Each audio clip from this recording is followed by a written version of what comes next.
está presente, porque no es obligación que el procesado esté presente si está en libertad.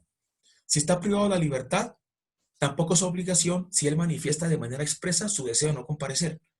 Pero para el efecto nuestro, para nuestro caso, para nuestro estudio, para nuestra clase, obviamente que el procesado va a estar allí presente. Y espero que también te aclare. Luego de la presentación, lo que sigue en el protocolo es que el juez de conocimiento se va a dirigir al acusado. La primera cosa que se hace. Y luego le va a decir que él está garantizado por unos derechos que tiene como acusado. ¿Qué derechos son? A guardar silencio, a no autoincriminarse, a guardar silencio y a no autoincriminarse. Y que el juez le va a preguntar allí, sin apremio ni juramento alguno, cómo se considera, si inocente o culpable. Es la primera cosa que se hace, si está presente el procesado, insisto en eso. Miren ustedes que en la audiencia de imputación y en la preparatoria, que son los escenarios idóneos para hacerlo del allanamiento, aunque sabemos que hay 5 oportunidades, en ellas, en esas audiencias, el juez le pregunta si quiere allanarse a los cargos o aceptar cargos. No, aquí no, le va a preguntar es si él se considera inocente o culpable. Opciones que tiene el acusado. Primera opción, decir que se considera inocente. Segunda opción, decir que se considera culpable. Y dentro de la culpabilidad, él puede decir que se considera culpable y lo hace de manera mixta. Vamos a un ejemplo. Supongamos que este no es el caso de ustedes, que le fueron endilgados objeto de imputación y de acusación 2 delitos. Él puede declararse culpable de uno e inocente de otro. Como cuando uno dice, yo admito que entré con mi compañero a un supermercado a asaltarlo y cometimos el delito de hurto, pero quien disparó el arma de fuego y mató al celador fue el otro. ¿Yo por qué? Él no sabe de comunicar de circunstancias, ni de coautoría impropia, nada de esas cosas. ¿Sí? Entonces, yo acepto este cargo y el otro no. Se llama una manifestación de carácter mixto. ¿Cuándo es mixto? Cuando acepta unos y otros no. Esa es la otra opción. La otra opción es sencillamente guardar silencio, quedarse callado en ese momento que le pregunta el juez de conocimiento. Si la persona dice que es inocente, lo que sigue inmediatamente es que el juez le concede la palabra al fiscal. Él dice, me declaro inocente, señor juez. Muy bien. Y le pregunta, o le da la palabra al fiscal. Señor fiscal, por favor, presente la teoría del caso. Exactamente lo que sigue a continuación de eso. Si se queda callado, es como si hubiera dicho, me declaro inocente.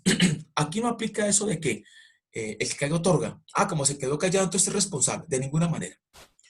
Lo otro que puede pasar ahí es que la persona diga, me declaro culpable.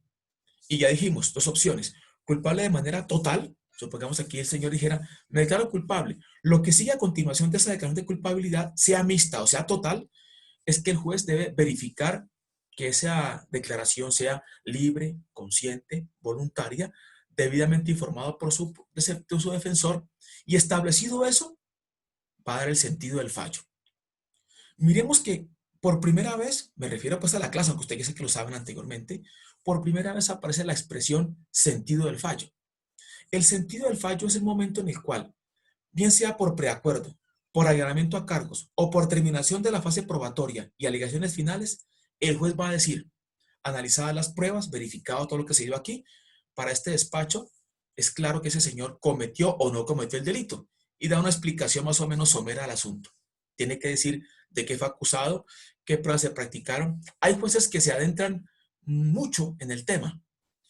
Ese sentido del fallo no tiene ningún tipo de recurso, sencillamente lo que está indicando es la intención de la voluntad del juez para condenar o para absolver. Y dado el sentido del fallo, para el cual se dan unos minutos o semanas, incluso dependiendo de la complejidad, lo que sigue después es la lectura del fallo. El sentido del fallo no es la lectura del fallo. El sentido del fallo no es una providencia. El sentido del fallo tiene unas consecuencias que veremos más adelante. Repitamos la idea. Se instala la audiencia, se interroga al acusado si está presente, sobre cómo se declara inocente o culpable. Él va a decir, me declaro inocente. La variante es de una vez, teoría del caso de la fiscalía. Si se declara culpable, hay que ver cómo lo hace. Si es de manera total o de manera mixta. Si es de manera total, es porque acepta todos los cargos y entonces se entra a la verificación del allanamiento. Si lo es de manera mixta, se va a verificar tal aceptación sobre ese delito y en cuanto al otro, se produce una ruptura de esa unidad. ¿Por qué ruptura? Porque estamos en bloque con dos delitos, dos o tres delitos, los que sean. Y se seguirá, para efectos de lo que él aceptó, con la verificación, sentido del fallo y luego lectura del fallo. Y para lo que no aceptó, es posible que de una vez o pueda que fije fecha para decir, proseguiremos en la próxima fecha, más adelante, o de una vez con el juicio respecto de este delito. Si hay una ruptura de unidad procesal respecto al otro delito, deberá crearse por parte del fiscal un nuevo radicado, un nuevo CUI, 110016, Eso es un nuevo radicado que irá por aparte de la carpeta contentiva de las diligencias en las que él aceptó cargos. Y si se queda callado, dijimos, es igual como si hubiera dicho inocente. Para nuestro efecto, vamos a pensar que el señor no aceptó los cargos. Al decir me declaro inocente, lo que sigue a continuación entonces es que se le concede la palabra a la fiscalía para que presente la teoría del caso. ¿Qué es la teoría del caso? La teoría del caso tiene su antecedente en la hipótesis que se creó la fiscalía una vez que conoció del delito por la denuncia o por la querella o la petición especial o de manera oficiosa. Es una hipótesis, ¿por qué? Y de hecho, incluso, eso lo dicen los filósofos, perdón, tengo por aquí, la mano, esta filosofía.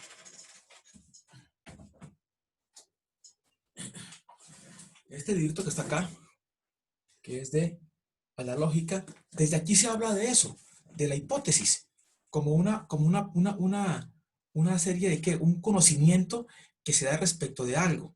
¿Mm? Y aquí lo que se dice es, dice, no es posible avanzar, dicen los autores, estos filósofos, no es posible avanzar un solo paso en una investigación si no se comienza por sugerir una explicación o solución de la dificultad que la originó. Tales explicaciones tentativas nos son sugeridas por los elementos del objeto de estudio y nuestro conocimiento anterior.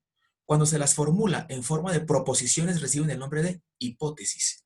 Esto que dicen los autores, y se lo recomiendo mucho, porque es de filosofía, y tenemos mucho de filosofía en el derecho, esto que dicen los filósofos es que un fiscal al inicio del proceso no puede decir, bueno, echémosle a ver por dónde salimos a algún lado. Miremos, no, él debe decir, pues aquí hay una persona que ha fallecido a raíz de un ataque por arma blanca. La hipótesis, ¿cuál es? Aquí hubo un homicidio.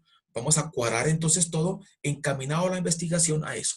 Claro, hay casos más fáciles como esto. A mató a B, hay un video y no hay problema.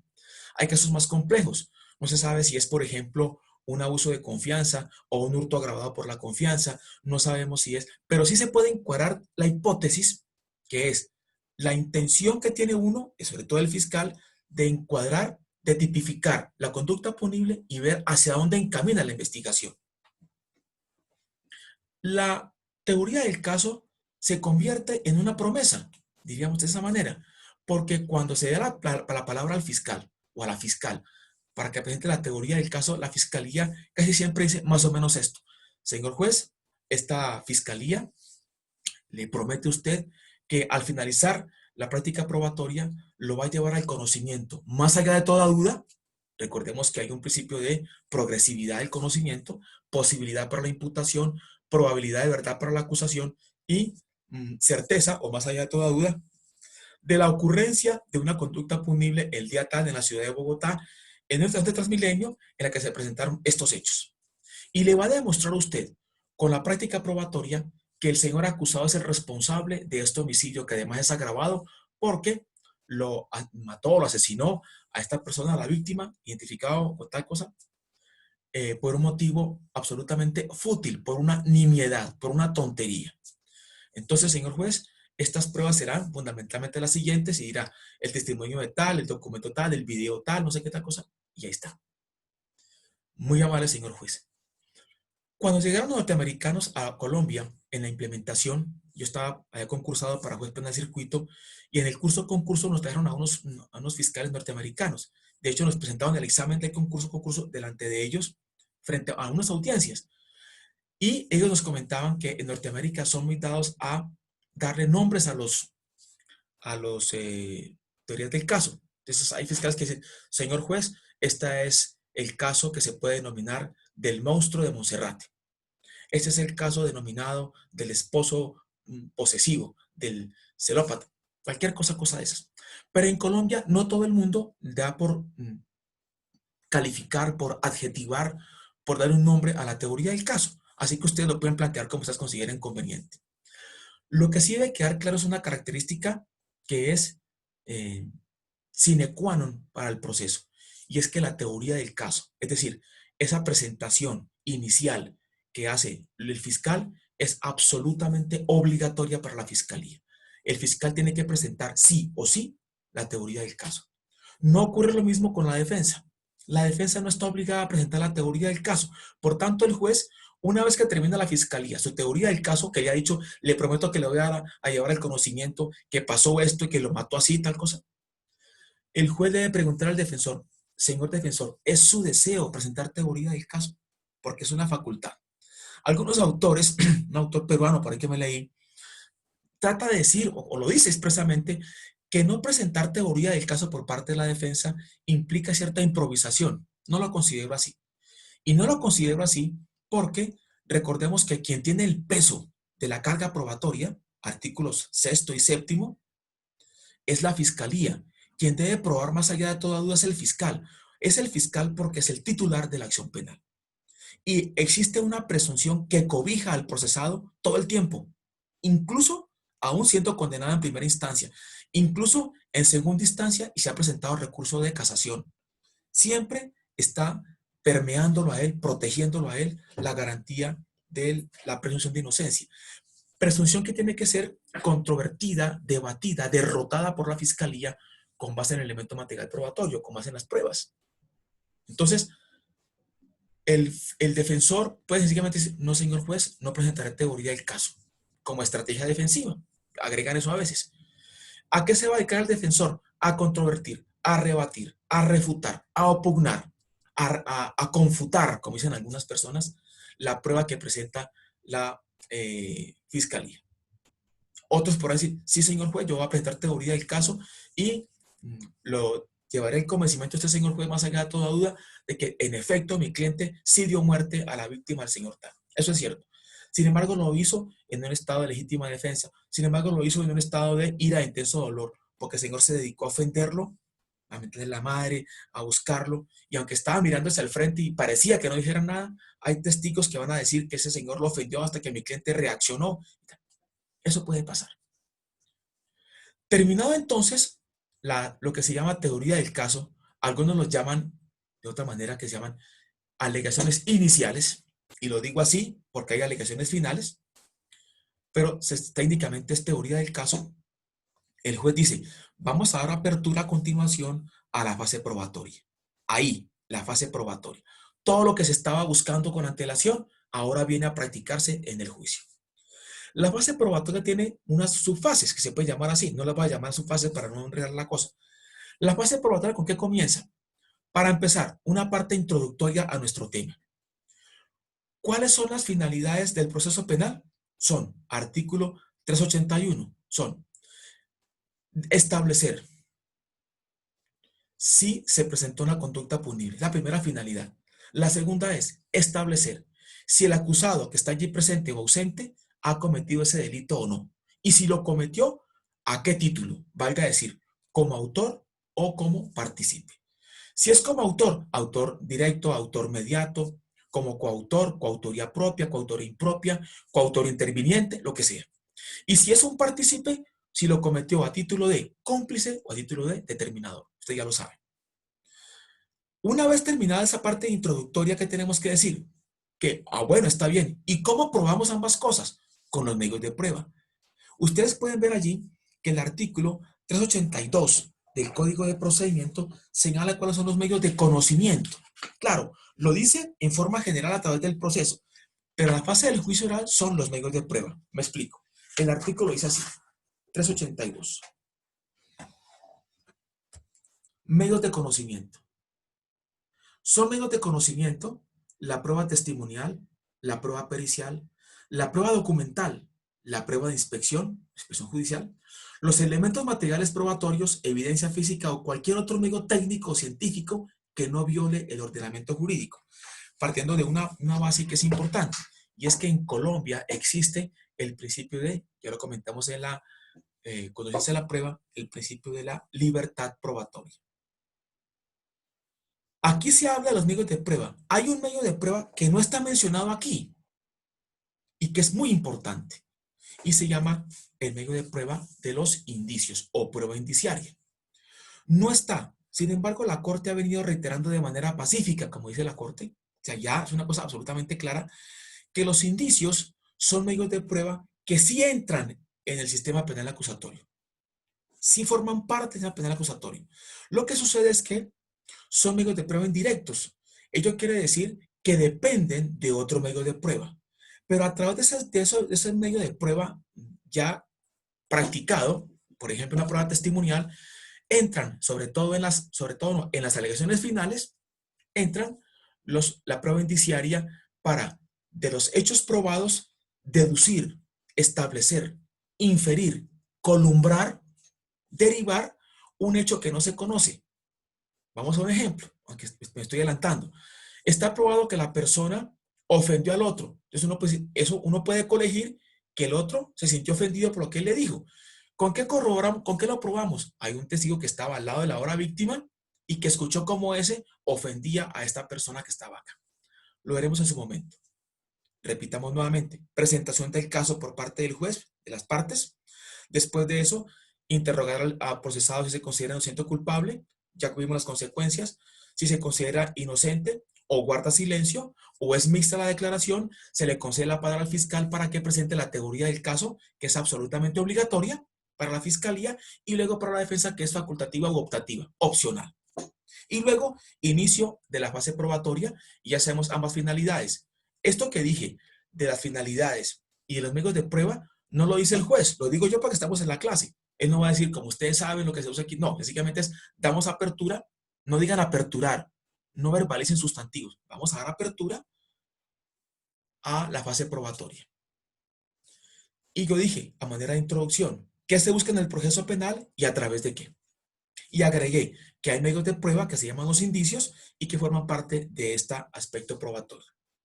La fase probatoria comienza con el uso de la palabra que le da el juez al fiscal para que dé lectura a las llamadas estipulaciones probatorias. Ustedes ya saben que el artículo 356, numeral cuarto, incluido el parágrafo, implica o indica que son estipulaciones probatorias aquellos acuerdos celebrados entre las dos partes únicamente, entre la fiscalía y la defensa, para dar por probados unos hechos o circunstancias. Por ejemplo, que se dio por probado que la víctima y el victimario estaban en la estación de Transmilenio, porque podía la defensa decir, no es que no era mi cliente, por ejemplo. Se establece eso. Se estableció que este señor, por ejemplo, estaba armado. Se puede llegar así, se puede estipular ese hecho. Sí, estaba armado, porque lo que va a probar la defensa es, eventualmente, en una teoría del caso es que él estaba armado, sí, pero que lo que hizo él fue atacarlo por un estado de ira o de intenso dolor. Son dos cosas diferentes. O bien, en legítima defensa, qué sé yo. No olviden una cosa, las partes que estipularon unos hechos o circunstancias pueden llegar a esa fase del juicio oral en ese momento a decir, no estipulamos probatoriamente nada, señor juez, en la preparatoria, pero queremos hacerlo en este momento. La mayoría de las estipulaciones son llevadas al juicio por escrito, me refiero por la fiscalía.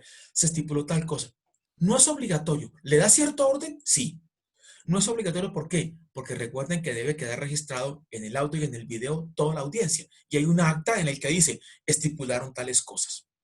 Es posible que las partes que estipularon algo lleguen a esa audiencia a decir, señor juez, estipulamos este hecho, le hemos probado, pero vamos a descartar ese hecho por estipulación. No vamos a estipular, será objeto de prueba. Eso lo pueden hacer siempre y cuando lo digan de común acuerdo, en consenso, de consuno. Lo que no puede pasar es que llegue un nuevo defensor o un nuevo fiscal a la audiencia del juicio oral a decir, me retracto de la estipulación probatoria que celebró mi antecesor con el señor defensor o el señor fiscal en la preparatoria. Eso no puede pasar. Si no es de común acuerdo, nada se puede hacer. Bien, decimos que es posible, además de que llegue con esas estipulaciones y decir, señor juez, estipulamos 4 hechos. Sin embargo, en este momento queremos estipular otro hecho. No hay ningún problema, porque eso deriva en la economía procesal y hace mucho más ágil el proceso, sobre todo con base en el principio denominado de concentración. Eso hace que las pruebas sean mucho más rápidas si se dan por probados ciertos hechos. Establecidas las estipulaciones probatorias, leídas las estipulaciones probatorias, ahora sí, comienza la práctica de pruebas. Dice el código que quien debe comenzar con la práctica de pruebas es la fiscalía. ¿La fiscalía quién va a llamar? A sus testigos. No se puede dar que sigan, tenemos un testigo de la fiscalía, no es que no vieron los demás, antes sigamos con los de la defensa. No, se debe agotar toda la práctica probatoria de la defensa y a continuación vendrá la práctica probatoria de la fiscalía primero y luego las de la defensa. Es importante que ustedes como defensores, cuando vayan a trabajar en esto, si lo van a hacer, tengan en cuenta algo importante. Los procesos, si llegan a ese punto, por lo general, implican varios testigos, uno que otro perito, una expresión judicial, una prueba documental, lo que implica necesariamente que transcurra tiempo. Entonces se practican las pruebas testimoniales y ustedes, que van a estar muy pilosos, le van a decir a sus testigos, a los que ya prepararon, obviamente en el aspecto legal, los espero el día del juicio, ¿cierto? Primero, ¿cuáles son? Los testigos de la fiscalía. Pero usted va a pensar, son 5 testigos de la fiscalía, que vayan 4 o 5, que vayan 2, y luego era un perito y la prueba documental. Lo mejor es decirle a sus testigos, miren, esto va a ser la presentación, ahí se va a cierto orden, pero los que son testigos, esos últimos, este es el perito, no vaya a esa audiencia porque no lo quiero desgastar. Usted se va a quedar esperando a que terminen toda la parte probatoria de la fiscalía y usted se va a demorar el día y usted trabaja, usted estudia, usted es un empresario, usted es un agente de la policía, usted es un militar, qué sé yo, cualquier cosa y tiene sus ocupaciones. No desgaste a los testigos. Llega un momento a veces en la práctica en que el testigo, entre comillas, se cansa. Diré más claramente, se mama de ir a un juicio en el que uno va a declarar hasta que dice, yo no voy a volver. Si quieren, obliguen o me llevan o me traen, no vuelvo más. O hay testigos que dicen, yo quiero declarar, pero mi jefe no me permite salir del trabajo. Le pido que por favor le diga al juez que le dé una certificación para que él comparezca. Todo eso puede pasar. Pero los fiscales sí deben tener en cuenta que sus testigos deben estar en el orden en que él los quiere presentar. Es muy, ¿qué? Devastador a veces que el fiscal ha llamado 5 testigos y no aparezca ninguno. No, es que tal no está. Y sale el fiscal con el teléfono a llamar a todo el mundo. ¿Qué pasó? Como fiscales y aún como defensores, verifiquen que sus testigos estén atentos cuando se necesiten. Eso es clave. Perfecto. ¿Las pruebas cuáles son? Dijimos, prueba testimonial, prueba pericial, prueba documental, inspección judicial y en alegatos también, prueba indiciaria. No puedo hacer referencia a todas las pruebas que haya aquí, porque la materia no se trata de eso. Haré referencia fundamentalmente a la prueba testimonial y a la prueba documental y pericial, sobre todo esas 3. Comenzamos con la prueba testimonial entonces. Ya ustedes aspectos sobre el origen de la prueba testimonial, de dónde viene, de testis y mentis, o otros que dicen que viene de la palabra testículo, porque en la antigüedad quienes declaraban eran los ciudadanos, los hombres, no las mujeres, ni los niños, ni los bárbaros, ni los extranjeros, ni los esclavos, y que la persona se paraba frente a la multitud, que era como el tribunal, la colectividad, con su mano en los testículos, para declarar sobre su virilidad y sobre él manifestar lo que consideraba respecto del caso. Segundo, que la prueba testimonial consiste en la declaración que hace una persona en un juicio. Tercero, que en materia penal no existe tacha de testigo como puede existir en materia civil o comercial o familia. Bueno, familia no. Y es esto. Hay testigos que tienen cierto interés en el proceso. Uno quisiera que fueran testigos ajenos a cualquier tipo de interés. Pero hay delitos en los cuales obligatoriamente hay un interés. Me explico. Supongamos un caso de violencia intrafamiliar. ¿Quién más que el hijo, la abuela, la suegra, el hermano, el tío, para poder declarar si el esposo o la esposa le golpea a su hijo o a su esposo o a su esposa? Se requiere que sean de esa misma comunidad familiar, no hay de otra. El testigo que vaya a declarar en este proceso debe tener una obligación de declarar. Me explico. Regla general, es obligación que una persona declare sobre hechos de los cuales conoce. Punto. Por excepción, bueno, no toda persona que sea testigo, mejor, que conozca de un hecho, está obligada a testificar. Voy de una vez a señalar este aspecto. El artículo 385, que además es una derivación de la Carta Política, dice lo siguiente. Primero diré mejor la parte que dije anteriormente, que es la obligación de declarar. 383. Obligación de declarar, rendir testimonio. Toda persona está obligada a rendir bajo juramento el testimonio que se le solicite en el juicio oral y público como prueba anticipada, salvo las excepciones constitucionales y legales. ¿Qué excepciones son estas? ¿Quién puede decir no quiero declarar y salir indemne del problema? Artículo 385. Excepciones constitucionales. Nadie podrá ser obligado a declarar contra sí mismo o contra su cónyuge, compañera o compañero permanente o parientes dentro del cuarto grado de consanguinidad o civil o segundo de afinidad. Recuerden que el parentesco es el que da la parte de la consanguinidad, el parentesco que da la afinidad es con los familiares del compañero o la compañera, y el civil es el que se deriva de la adopción.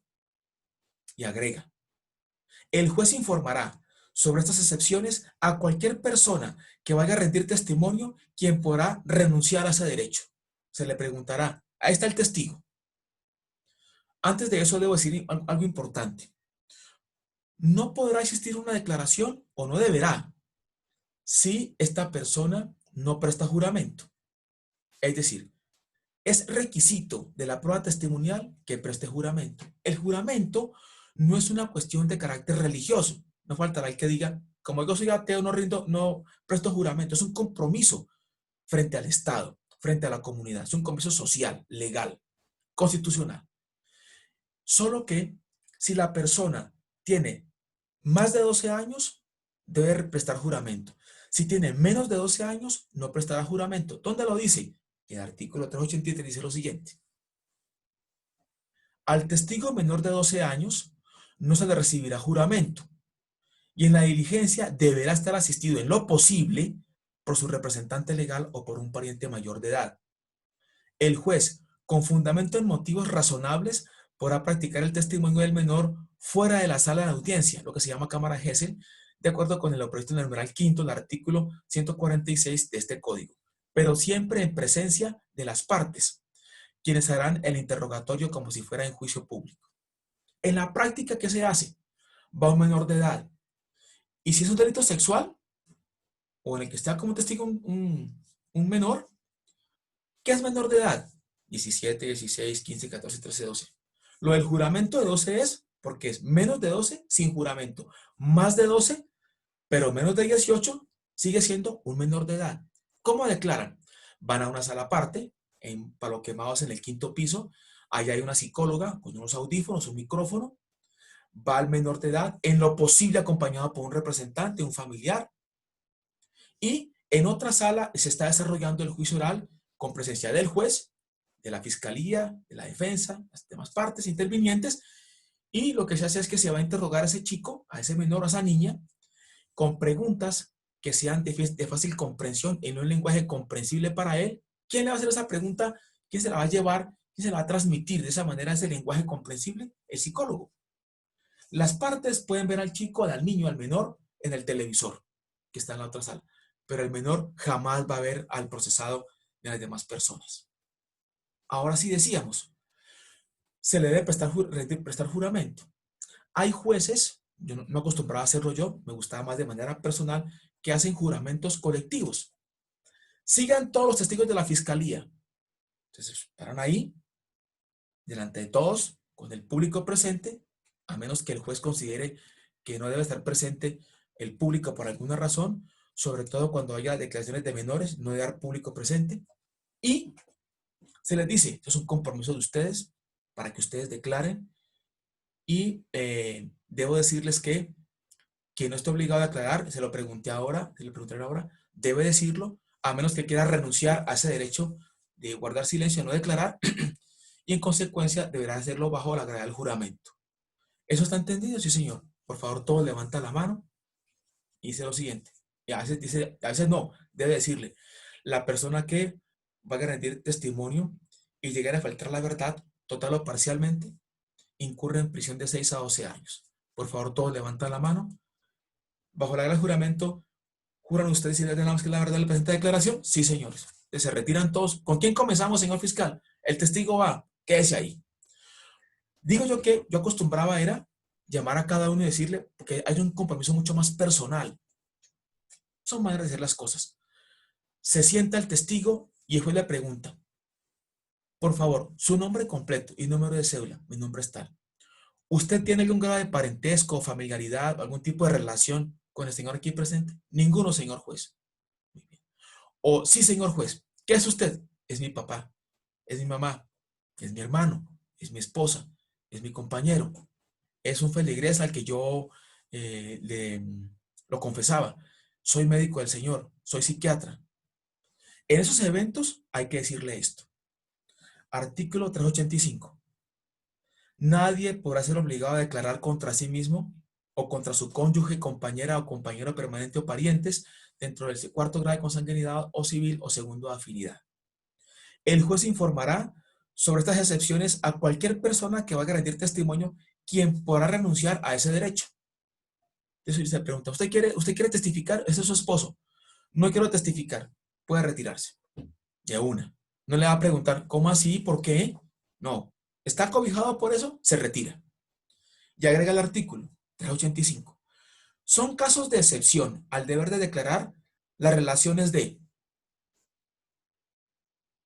abogado con su cliente, médico con paciente, psiquiatra, psicólogo o terapista con el paciente, trabajador social con el entrevistado, clérigo con el feligrés, contador público con el cliente, periodista con su fuente, investigador con el informante. Entonces, cuando están ahí y se lee eso, el testigo dice, sí, yo soy tal cosa. Ah, bueno. ¿Quiere testificar? No, señor juez. Se retira. ¿Quiere testificar? Sí, señor juez. Entonces le dirá, le he mencionado que usted no está obligado a declarar porque lo cobija la excepción. Pero si usted quiere declarar, le debo advertir que si llega a mentir en su declaración, entonces, y como ya prestó juramento o va a prestar juramento, eh, puede ser vinculado a un proceso penal por el delito de falso testimonio. Se lo voy a leer, artículo 442 del Código Penal, y se lo lee de una, y le dice, el que en actuación judicial administrativa, bajo la gravedad del juramento, ante autoridad competente, falte la verdad, o la cague, o la omita total o parcialmente, incurre en prisión de 6 a 12 años. ¿Eso le queda claro? Sí, señor juez. ¿Qué puede pasar? ¿O qué pasa muchas veces? Las personas que están cobijadas con esa garantía de no declarar, porque hay un parentesco o una relación de las leídas, deciden testificar y mienten. Y luego van a decir, no es que mi papá, pues sí, el juez le advirtió a usted que no estaba obligado a declarar, pero usted no puede mentir, porque se le pueden compulsar copias y pasa muchas veces. Pues bien, al testimonio hay diferentes tipos de testigos. Hay testigos que son el presidente, el vicepresidente, gente que es de las embajadas, de los consulados. Hay personas que son sordomudos, el extranjero, que requieren de un traductor, de un intérprete. Pero en un caso común y corriente, los testigos deben declarar de manera individual, de manera personal. Y el juez debe verificar que cada testigo esté separado del otro, para que no haya esa comunicabilidad ahí de ellos para decir qué le preguntaron, qué dijeron, a ver cómo nos acomodamos. El juez debe estar muy atento a eso. Los testigos que no vayan a declarar deben estar separados, ajenos a la audiencia y serán llamados en la medida en que vaya el curso normal de los acontecimientos.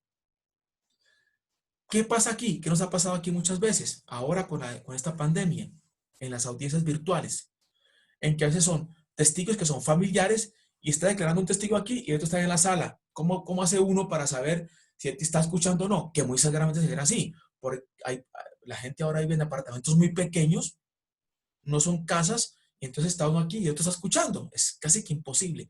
Eso hace que muchos defensores se duelan, se quejen de que no hay autonomía, esa forma de poder declarar sin que estén allí. Nos pasó esta semana con una niña en su casa, en su apartamento, no tenían computador, la llevaron a la niña a una de esas cosas de internet, que es una papelería, y la gente iba entrando a comprar cosas, la niña asustada empezó a llorar, dije, no, señora juez, es imposible así. Bueno, eso lo veíamos todos. Entonces dijo, sí, mejor no vamos a esperar a que caiga otra oportunidad. No olviden ustedes que sus testigos deben estar preparados.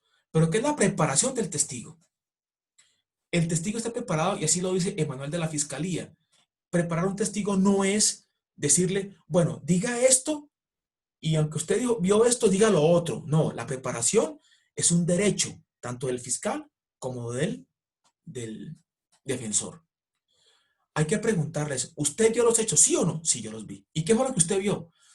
Yo vi que el señor se subió a la estación de Transmilenio, pasó la tarjetica, llegó allá, el otro lo empujó sin querer, y ese señor reaccionó y eso. Eso fue lo que usted vio. Bien, eso quiero que usted diga ya.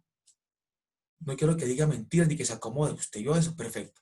Muy bien. Ahora, le debo decir cómo es una audiencia pública. A usted lo van a llevar allá, le van a hacer unas preguntas, el juez le va a prestar juramento. Por favor, llegue a tiempo a la audiencia. Si alguien objeta una pregunta, no se desespere. A usted le pueden preguntar sí o no, conteste si es sí o conteste no, y yo nuevamente le interrogaré. No se vaya a engarzar a pelear con el que le está preguntando, o con el fiscal o con el defensor. ¿De acuerdo? ¿Se queda claro? Perfecto. Eso es preparar al testigo. No es amañar al testigo, es prepararlo. Llegue a tiempo, lleve su cédula. No llevo la cédula. Si ahí tiene otro documento o si las partes de consumo dicen, ese es el testigo, puede declarar. No vaya a llegar tomado. Eso es preparar al testigo. Decirle, una sala de audiencia es lo que usted ve en las películas o lo que ve en televisión. Usted va a estar solo allá y va a declarar y va a testificar. De eso se trata. Les aconsejo que lean, si ustedes le tienen a bien, yo no sé si ya lo he comentado antes, este libro, esa parte, Procedimiento Penal Acusatorio del doctor Nelson Saray Botero, segunda edición, editorial Leyer. Es muy bueno. También pueden leer, para efecto de ustedes que están metidos en este cuento, de esto, ¿qué dice por acá?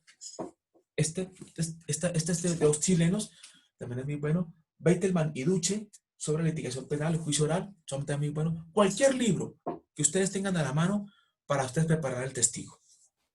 Profe, yo tengo una preguntita. Carlos.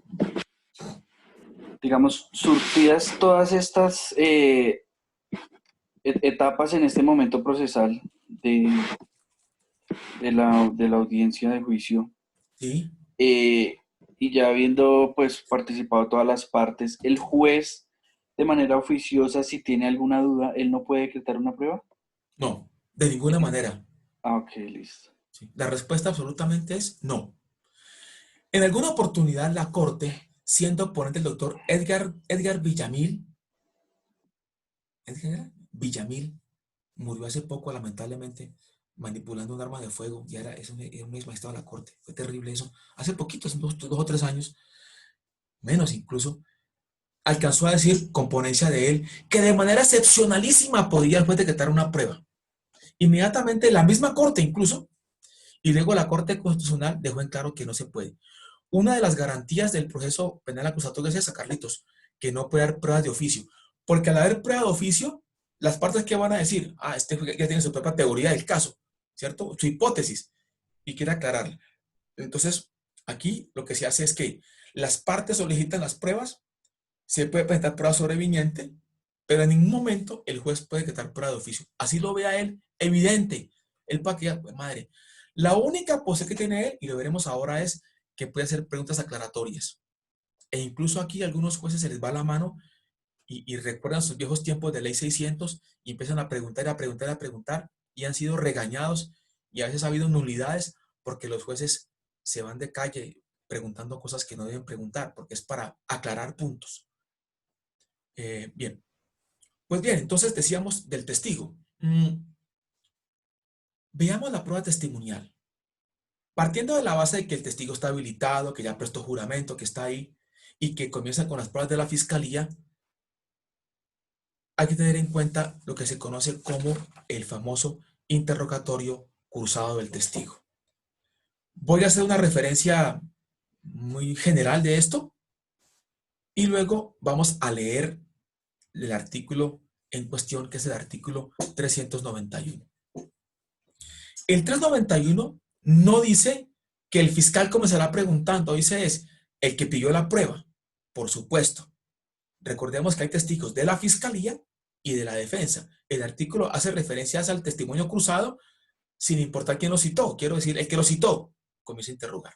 ¿Cómo es esto? Es toda una técnica que hay que aprenderse. Y más que eso, que hay que ir averiguando en la medida en que uno va llevando a juicios. Y también depende del conocimiento claro que tenga de los hechos, de la forma de preguntar. Diremos así entonces. Sentado el testigo ahí, quien comienza a interrogar fue quien pidió el testimonio. Ya sabemos que comienza la fiscalía porque eso es obligación. Pero también la defensa, como también pidió testigos, comenzará a interrogar después de que practiquen las pruebas de la fiscalía. ¿Quién comienza a interrogar? Quien pidió el testimonio. Para el caso nuestro acá, la fiscalía comienza a interrogar. Esas preguntas que hace el fiscal son de manera abierta, comenzando con las expresiones ¿quién?, ¿cuándo?, ¿cómo?, ¿dónde?, ¿por qué? Veremos ahora qué no se puede preguntar. Preguntas abiertas. Esa manera de preguntar es una manera abierta para preguntar al testigo qué fue lo que él vio, dónde lo vio. Por cada hecho, una pregunta. No se debe caer en a veces formas de preguntar que dicen algunos. Yo las permitía de juez, pero para generales de ley, aunque quien debe preguntar eso es el juez. El juez debe preguntar, ¿qué se sentó? Cuénteme, ¿su nombre completo cuál es? ¿Cuál es su ocupación? ¿A qué se dedica?